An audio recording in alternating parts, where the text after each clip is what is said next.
Hi guys, my name is Maria Frausto, My name is Viviana Valerio. And my name is Michelle Mancia.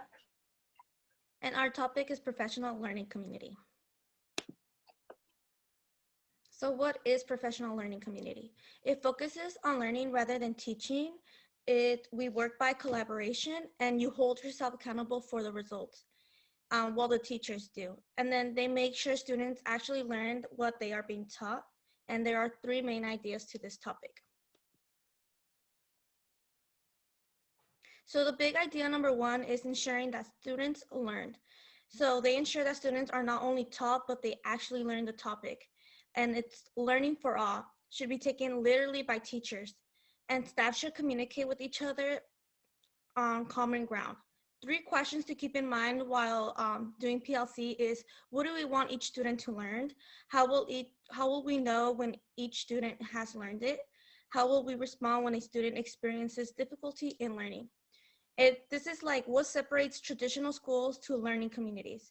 The entire school is involved in students learning rather than just the teacher. So teachers respond to students who are having a difficult time in a in a learning matter. What? The teachers respond to students who are having a difficult time learning. First, time is very important. Teachers respond fast to those students who are struggling with learning. And there is also, second, there's intervention rather than remediation. The schools help students who are struggling immediately rather than giving them like summer school or detention or remedial courses in the future.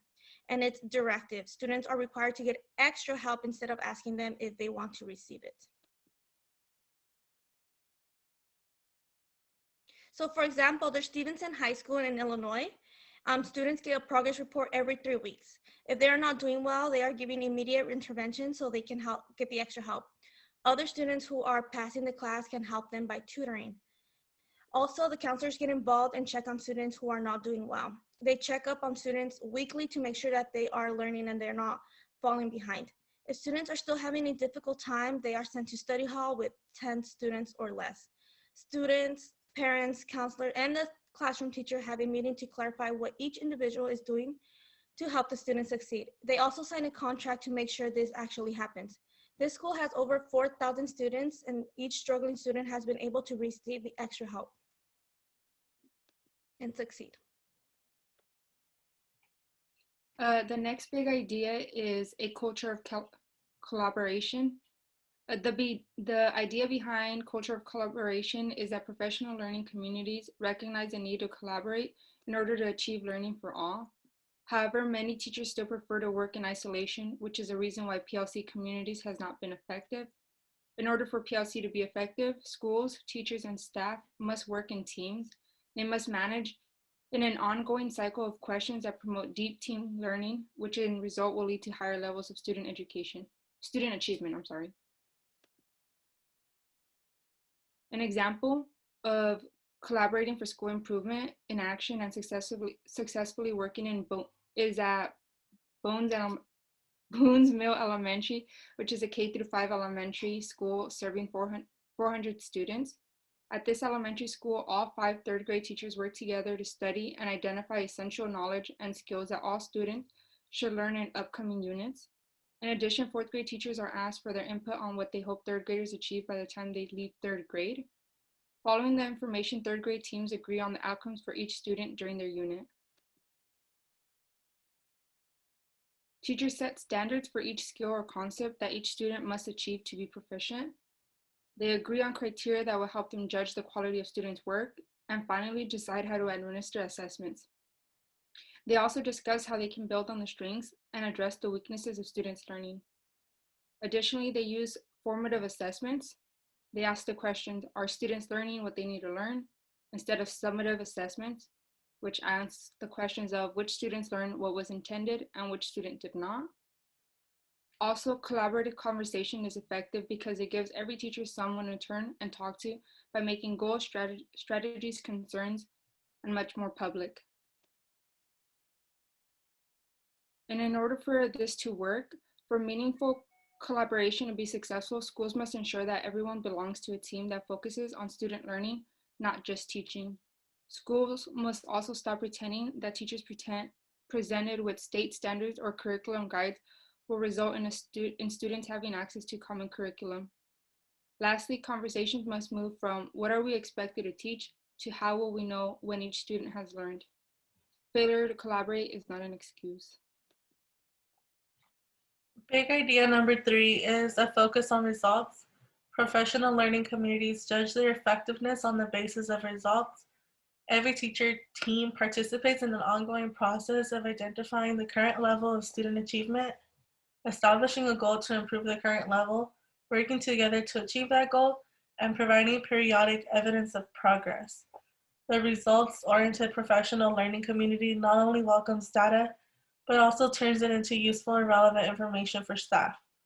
Data will become a catalyst for improved teacher practice only if the teacher has the basis of comparison. For example, in Freeport Intermediate School, it attributes its success to an unrelenting focus on results. The teachers in the school work in collaborative teams for 90 minutes daily to clarify and discuss the essential outcomes of their grade levels and courses. Their mission is to align those outcomes with the state standards. The staff also develops consistent instructional calendars and administers the same assessment to all students at the same grade level at the end of each instructional unit, which is roughly once a week. This school has been transformed from one of the lowest performing schools in the state to a national model for achievement. This PLC model requires hard work and commitment. Educators must begin to embrace data as a useful indicator of process. They must stop disregarding or excusing unfavorable data and honestly confront the facts. They must stop using averages to analyze student performance and begin to focus on the success of each student. Initiating and sustaining the concept of the professional learning community model requires hard work and commitment.